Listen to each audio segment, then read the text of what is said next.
acting, how they're acting would be impressive, whether they were in a studio, whether they were coming back to 5-star hotels. But the fact that they're giving us that and having to hike into places every day, wake up at 4 a.m. almost every day. We're in the trenches, and they have responded so well.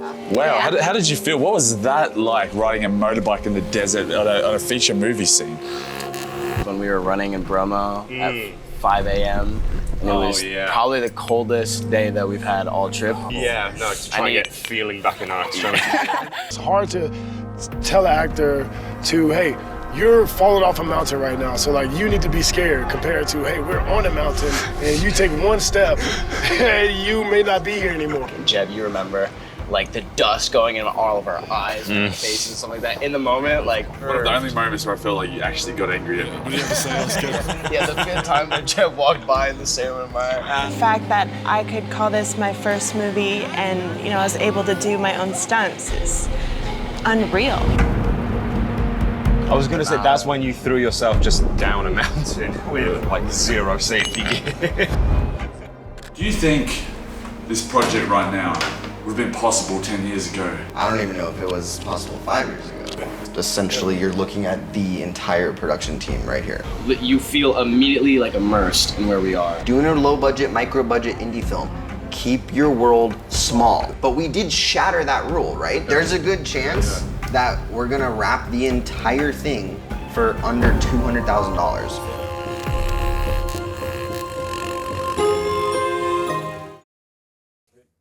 What's so hilarious? Second podcast today, because let's be honest, the actual time that we have to spare right now is very limited. So when we can cram in these conversations, we do it just whenever we can. But on that note, here I am with Michael Kerkering, the fast talking, the fast thinking director of this project, and the young and talented Oscar Winter, who's one of the most leading role, the main character of this script, and in the midst of this chaos here in Indonesia right now. Which what town are we in right now? We just drove from Bromo, and we I don't even know the name of the town. We just all call it the waterfall area. Yeah. Wait, what do we know the water? What's Tumpak Samoon, the famous one. There and a handful of others. What we've been doing, traveling around, there's so many iconic places in Bali and now in Java, and it's just this wild trip to film this feature film. And but I want to come forward a little bit before we back up again, and I want to speak to you guys something that you've been having a go at me ever since me as the behind the scenes guy, Jebediah P. Cornish, hosted this podcast.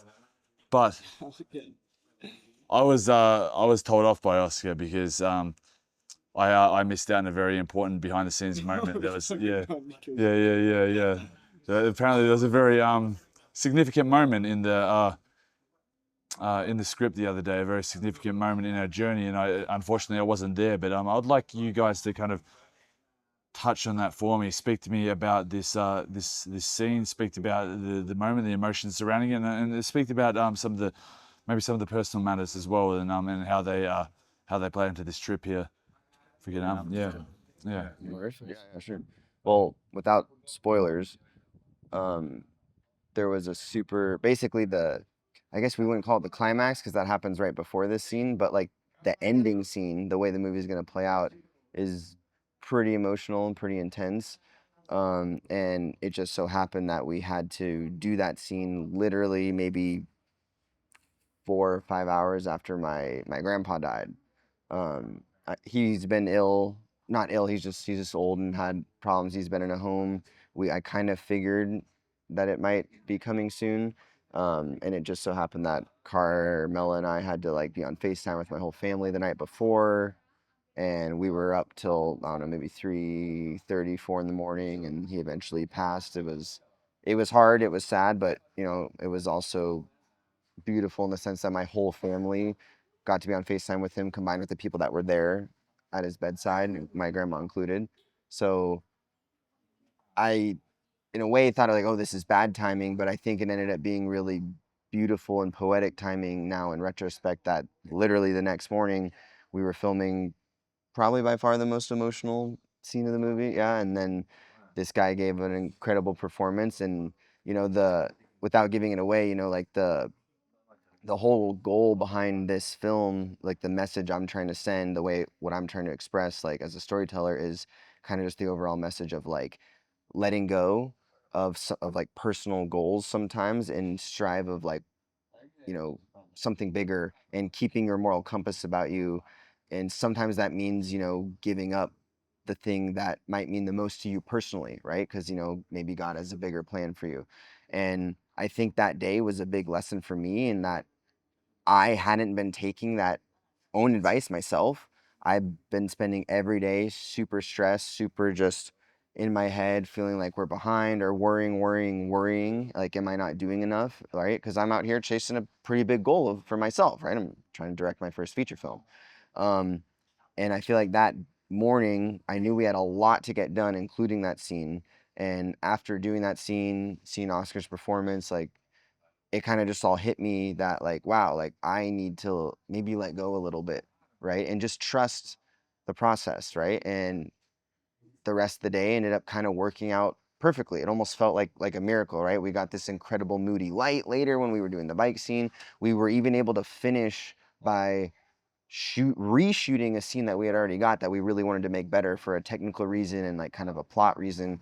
So for me, I feel like it was almost like it took that moment for myself to like realize that I needed to like, you know, let go a little bit and trust the preparation we've done, and trust that, you know, at the end of the day, the whole project is in God's hands. And like, I am sometimes trying to do it all myself. And like the message I'm trying to send in the movie is all about kind of letting that go. And I wasn't really doing that. So it kind of took the combination of those two events side by side to like kind of hit me like that.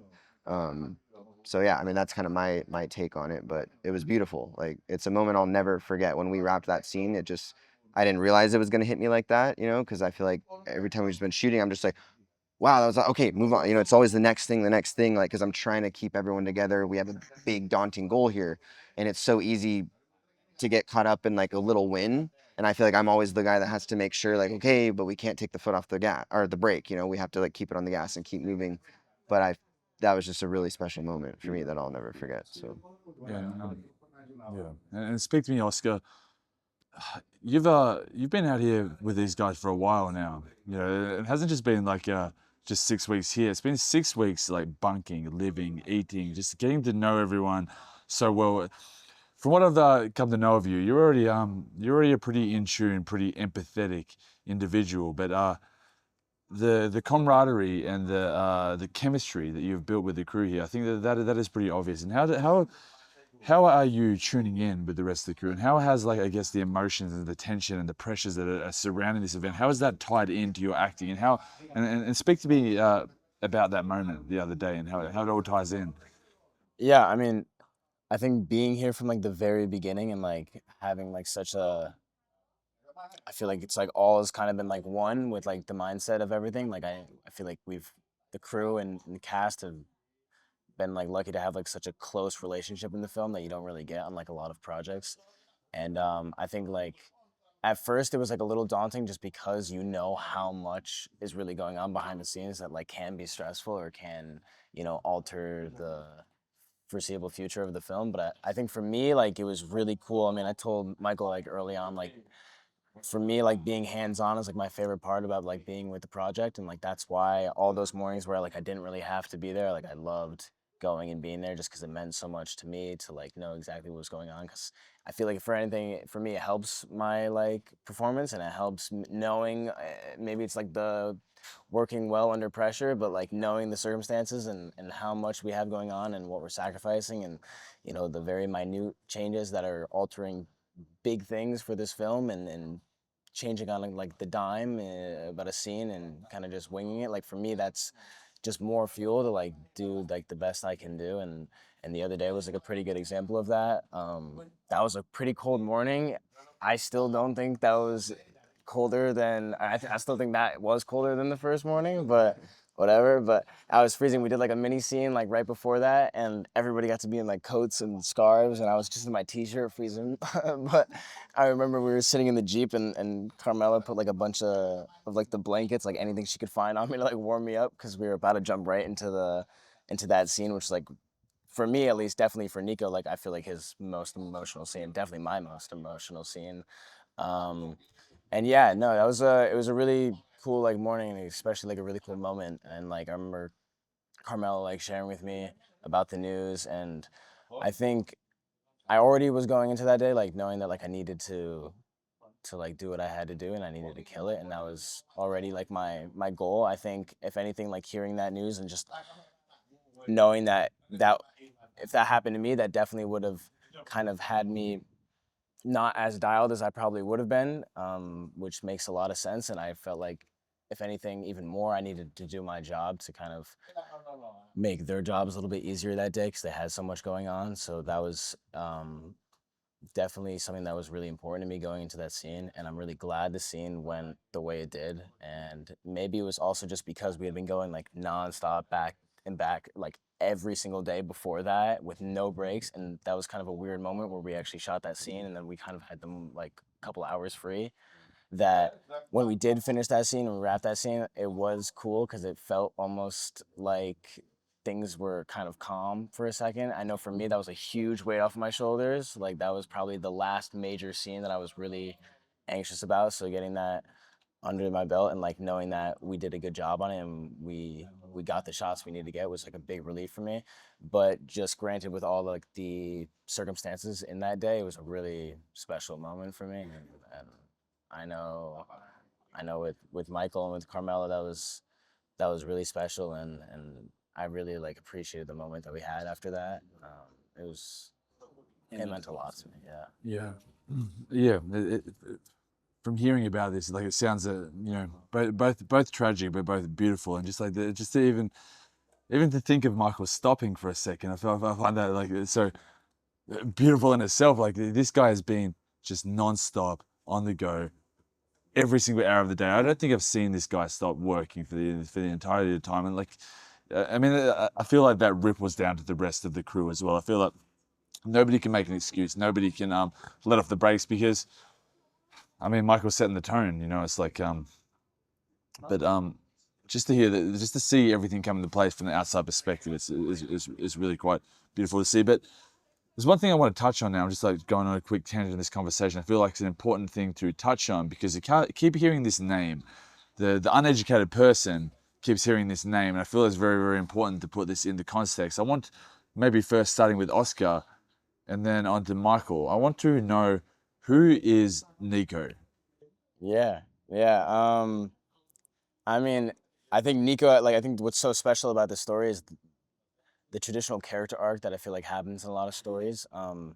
Nico almost supersedes that in like such a moral way, which is what brought me like so into the role. And when I had the first conversation with Michael, not only did so much of Nico's like past and story kind of felt like aligned with mine in a way when we talked about it, the whole like travel thing that was very like not far from where my life was kind of going or in that direction in the influencer world and that sort of vibe. But Nico himself, and I think dealing with such a moral compass that he's like discovering in so many, his environment I feel like is ever changing, and I think he has such an unwavering passion, but he doesn't know where to put it. And I think the like situations he kind of is put into with his family and his dynamic with his father definitely kind of aligned with the sort of issues and challenges I had growing up in my family with divorced parents and my father and those kind of struggles and figuring out what is the right path and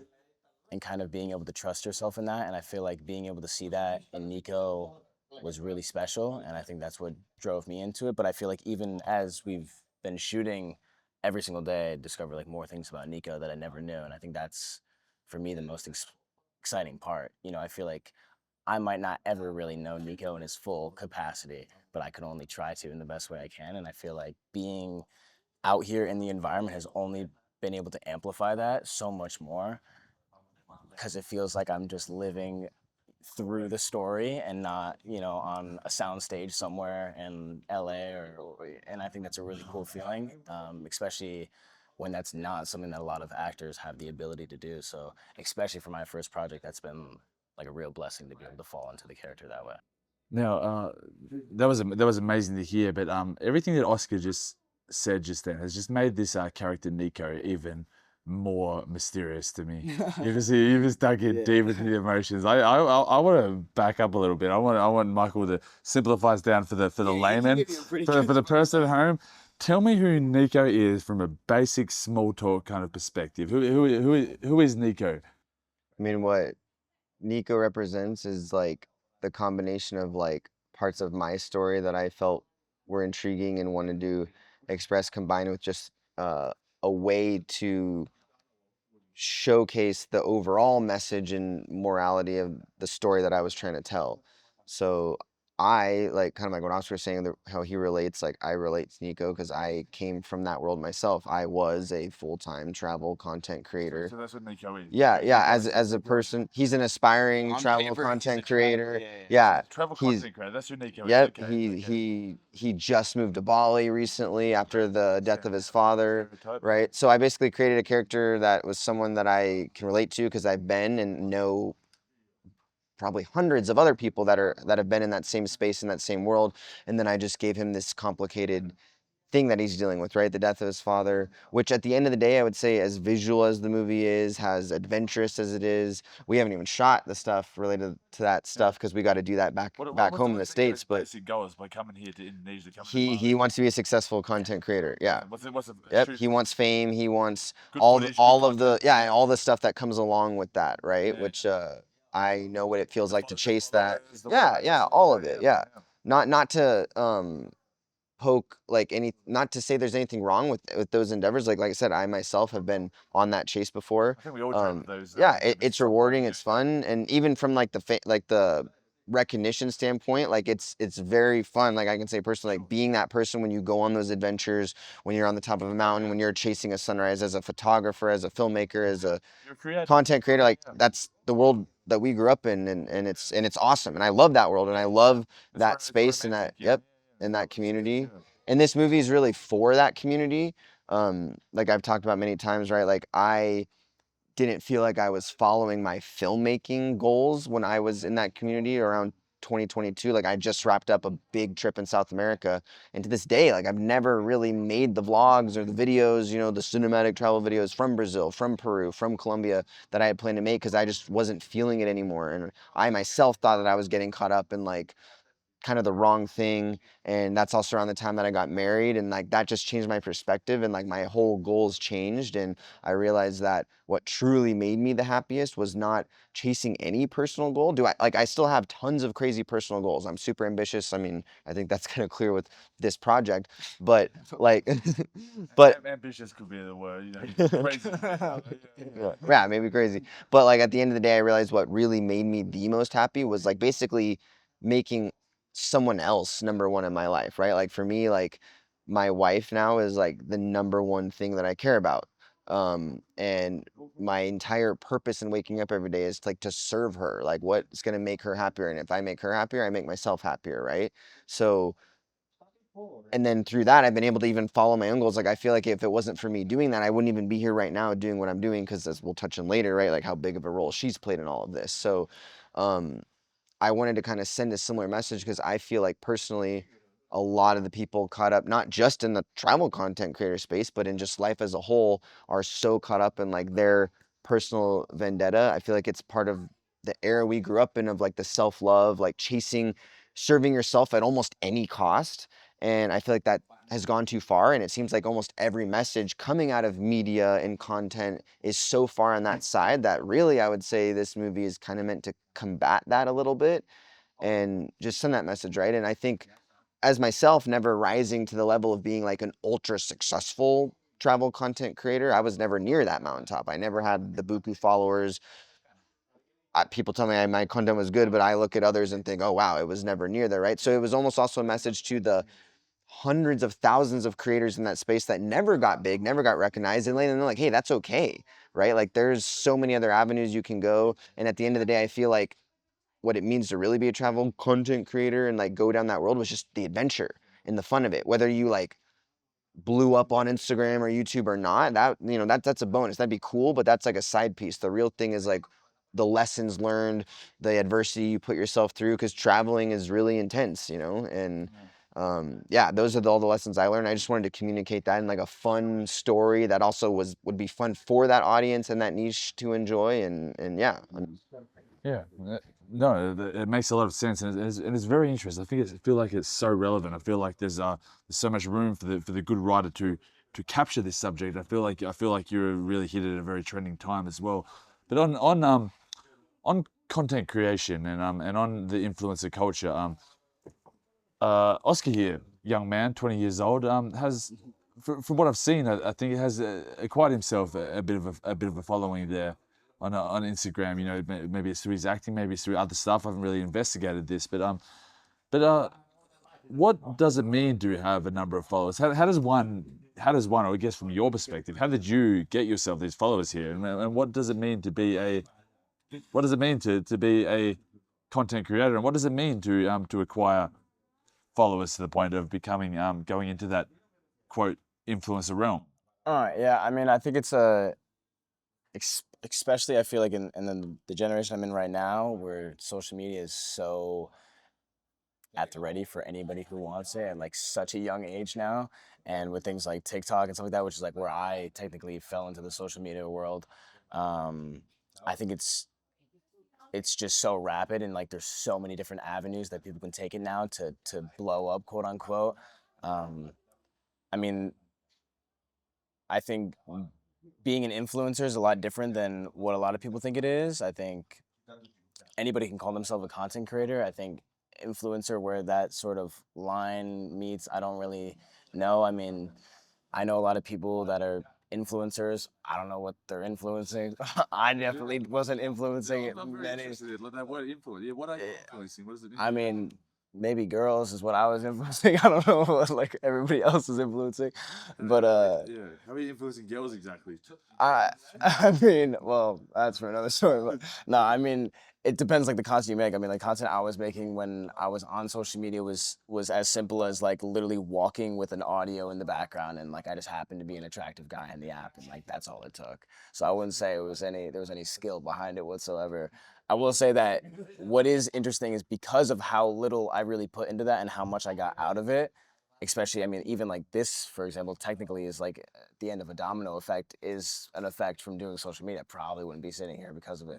But it goes to show that there are a lot of doors that can open just from doing very little and having a big result out of it, which is why I think social media and being an influencer is a lot more skewed than it should be. And I think what the film like kind of touches on, especially with Sam Brooks' character, is how skewed that really can be, and even the difference between Nico and Sam in the film, and what being an influencer means to both of them, and how Nico kind of looks on that sort of lifestyle, and vice versa, the opposite. And I think what is interesting is having the knowledge of social media and influencer in that kind of realm, in that space, how really it is, everybody is just trying to, get over the next person to get back up to the top.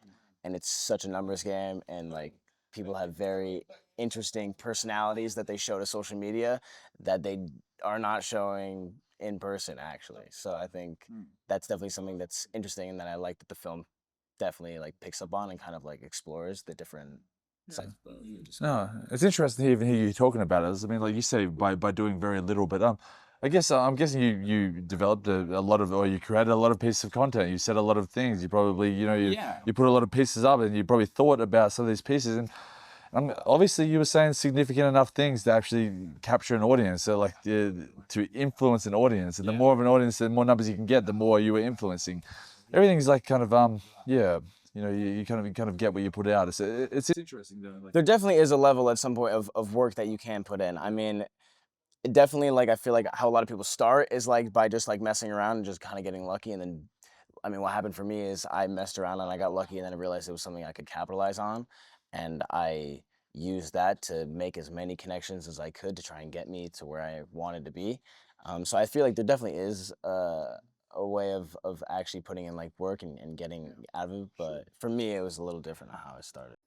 interesting. Maybe we can elaborate more on that later. But what do you think that the new age of social media represents in our culture?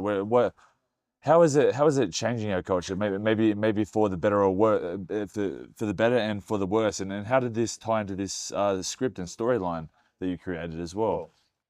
I mean, yeah, it's a good question. What I love about our dynamic is like we both understand social media, but both came from two different like paths on it. Where like I kind of like went into it, didn't find what I guess what you would on paper call success in it, kind of altered. Where like he did find some success in it and like led to different paths too. So what I can say is like on the positive side is like social media is awesome. Like I remember like yesterday, like it's 2014, 15, and this whole world that I based the movie on, this travel content world was like popping off, right? And remember the adrenaline of like watching some of those first YouTube videos, whether it was Sam Colder or maybe Jay Alvarez, like those guys, right, that pioneered this space that we're now still playing in to this day.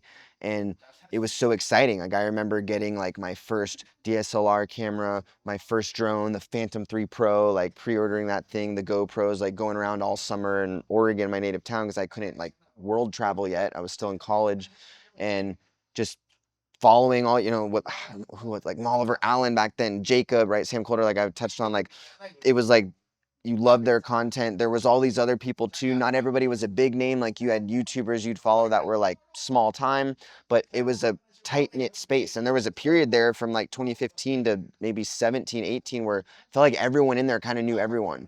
And it was just really fun time. And like it was all about travel. It was all about storytelling content, and it was fun. Like have met so many amazing people the last 5, 6 years, like because of social media, because of pursuing that endeavor, and then gone on so many amazing travels. Like, I mean, I always kind of wanted to travel, but I don't think I would have pushed myself to travel. And then when I did travel, go to as many places as I did, because it was always every sunrise chasing something. Like you never want to waste a day in bed when you could be on somewhere getting content, right? And like shooting an epic sunrise, and like the adrenaline of being on some of those adventures, some of the hikes I've been on like the last 5 years is just like memories that'll last a lifetime, you know, like some of the experiences I've had with Car, what we've done together, you know, because she came into my life in 2020, and it was just incredible.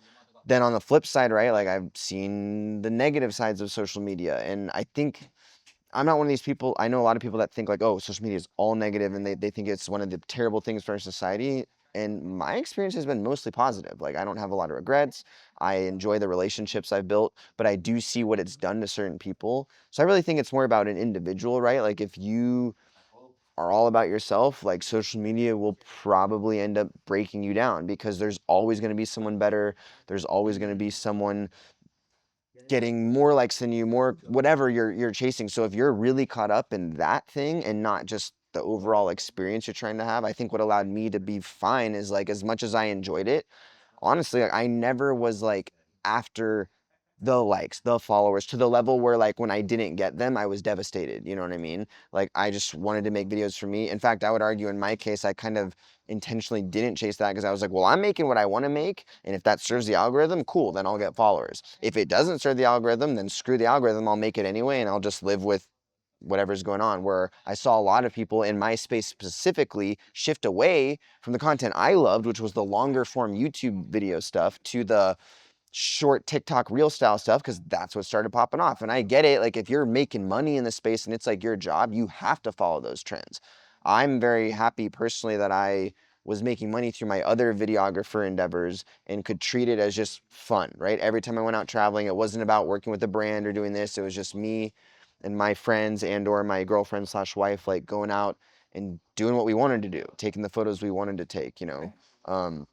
So I have like I see both sides of the coin, you know. It can be very positive, but it can be very negative for people. And I wanted to, in this film, like touch on the potential negative side effects, you know, because I feel like it's ruined a lot of really awesome people that, you know, probably didn't need to go down that path. And I honestly, like I look back on it now and I kind of thank God that I didn't blow up on social media or become famous, because I can kind of see into the past and realize that like me personally, like I don't think I would have been able to handle it. You know, I think I like would have done some, yeah, right. I would have done something stupid or would have got caught up in the wrong things very easily. I think it's like from what I believe personally, I think like, like God protects us a lot. And I think like maybe at the time I was a little bitter, like, dang, like, why isn't this working? Why aren't I blowing up? Like my video is just as good as this guy's, but like he's got 200,000 views and like mine's got 10, like why? And it's like, well, maybe that was just God protecting me from myself. Cause I don't know, maybe I couldn't handle that back then. Right. So I say that a lot too. And just, again, like I'm much more happier now in the things that I am pursuing. I'm literally making a feature film right now. Like if you would have told me 3 years ago when I was kind of in the midst of coming out of this phase that like I'd be directing a feature film and that it would look anything like what we've been capturing lately, I would have said you're crazy. So, that's my take on social media as a whole. Yeah, no, that's a very, very, very deep insights and deep analysis for sure. But I'm gonna switch it over to take another tangent again. Switch it over to a slightly different question, but I'm very interested to hear both of your answers. I did actually hear Oscar's answer on this. I asked you this question on the run the other day, but I had my shotgun mic on. It was windy, and I listened to the audio, and it was just trash. So I threw the video out. But I'm gonna ask you again. I'm gonna ask you again because maybe maybe you'll give a slightly different answer, or maybe more in depth or simpler one, whatever you like. I want to know, in your opinion, as I've recognised, slightly older movie buff, sorry, slightly younger movie buff over here. It's like I'm very impressed by both of your repertoires of movies that you've watched and your knowledge of movies and your insights on the actors and the directors and just basically the depth of the storylines. It's really made me want to watch much more cinema as soon as I get home, But I want to know again from your opinion, what do you think the pillars of great cinema are, or some of the pillars, or what do you think it is that makes a great movie, and what do you think you are trying to do to try and I guess meet those standards? From what is in your control as the lead role of the actor in this movie here, The Ring of Fire. First, what makes a good movie, and what are you doing to try and make a good movie? Well, I mean, when you asked me this question first, I laughed because I said I feel like storytelling, which is funny enough coming from you, is like such a big part of it. And like for me, I feel like when we talked last, like a lot of like my all-time favorite movies, I feel like I was able to really immerse myself in it because of how good the storyline is. And I mean, you could say that starts with so many different elements, whether it's the script or the directing or the acting. Obviously, as an actor, when I watch movies, I'm definitely tailored to more looking at that than I could be something like cinematography or you know s- soundtrack, whatever that may be. But I feel like all of those things have to, at one point or another, it has to fuel the storyline. And I think the storyline is what builds all of those things. And good acting and good cinematography and good directing, that only amplifies the storyline that much more and makes it come to life, which as an actor is like, for me, my main job is to make my character come to life as much as possible and the vision of the director or the writer, whoever that may be. So all of these things working together, I think, is what makes a movie as amazing as it can be. So for me, I feel like the storyline is just what kind of paves that way for that, and it allows good acting to really shine and good cinematography to shine and all these different elements rather than have one stand out and the rest kind of fall behind. As a whole movie in itself, I think it only makes the whole thing way better. And how do you think you're going with that? How do you think, from your perspective, assessing yourself, assessing your own standards? How do you think you are going right now, fueling this storyline of The Ring of Fire?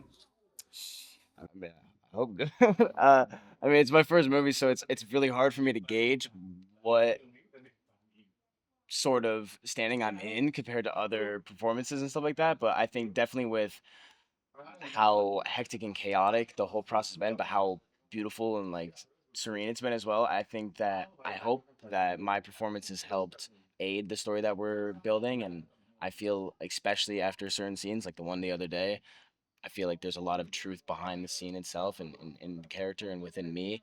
And I feel like as long as that can show as much as I'm feeling it in the scene, then I mean, that should be good, hopefully. But yeah, I definitely am. I mean, Michael knows, and I tell him all the time, like everything that at least I personally do out here is like basically everything I got and a little bit more.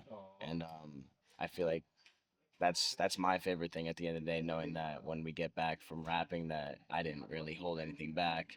Um, and if we can use that take, then that's good news. So that's basically been my like kind of mindset from the beginning of filming to even now, and will continue through the rest of filming, is to try and do the best I can do to make what these guys are doing really show, because I think it's great. He's being humble. I know. Yeah, I like that. And and just a quick comment on that there. We'll let the movie be the judge of Oscar's acting, but we'll let the movie be the judge. But just from my outside perspective, I'm just gonna say it right here. I see talent, like and real legitimate talent. I've heard this word said. I've heard the actors being referred to as talent. I feel like I've really Oscar's really helped me to recognize what that is. Really helped me to recognize what an actor is. Give me such a deep insight to who these people are and what is special about them. And I just see these guys, at least the best of them, and at least the pure actors and the talented. They're just fucking talented creators. They've just got creative minds. They've got creative vocabularies. They've got creative ways of, I don't know, freestyle rapping, riffing, riffing with your friends, just conversation, just dancing, singing, whatever it is, just active, creative minds. And I think Oscar is just a great example of that. But I don't even think that's the most important part. I don't think that is the most important part of what I see as a very bright future for this young man, if he wants to take it, is that humility that he carries along with it, is the fact that it doesn't seem like his talent is put in your face.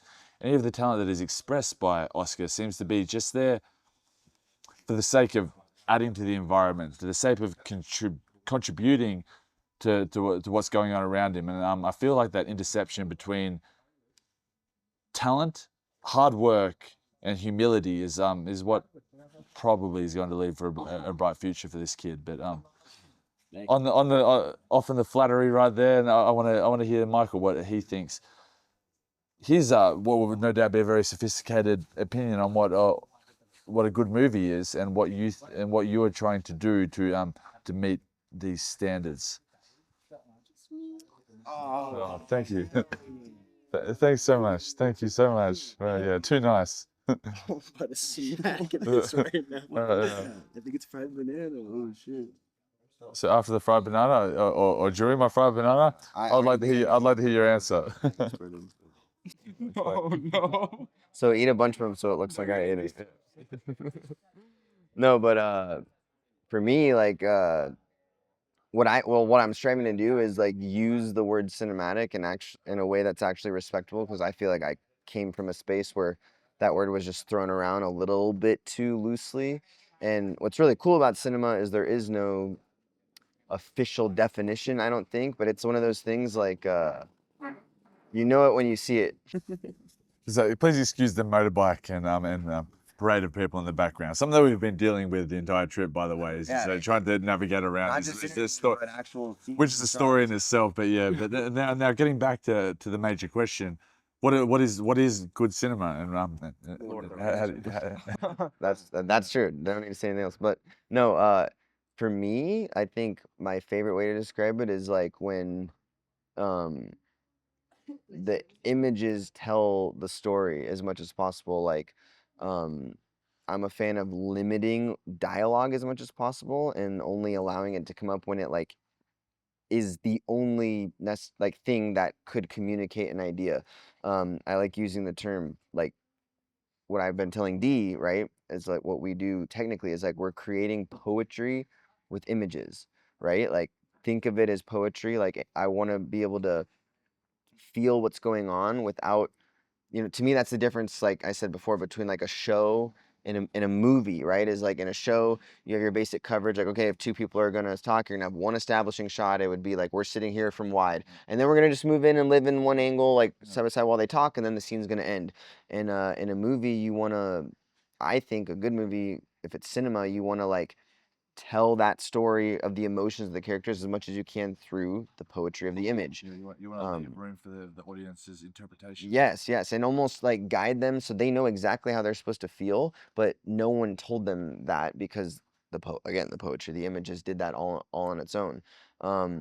So that's what I strive to do every day on set. I feel like that's what Dee and I are like always talking through, is like, how can we communicate this emotion without just sitting there letting them talk? Like, is there a camera move we can pull? Is there an angle we can use that, because all those things mean different things, and that's maybe getting more into the technical side, but that's what I love about making cinema, is you have to bring in like vision, ideas, technical, it's a team effort, right? Like when we talked, again with Dee about, like, we played football, and what I loved about football it was such a team game. It was a sport where it's almost impossible for one guy to take over. It's not basketball. It's not, soccer, where sometimes that one superstar can really carry a team.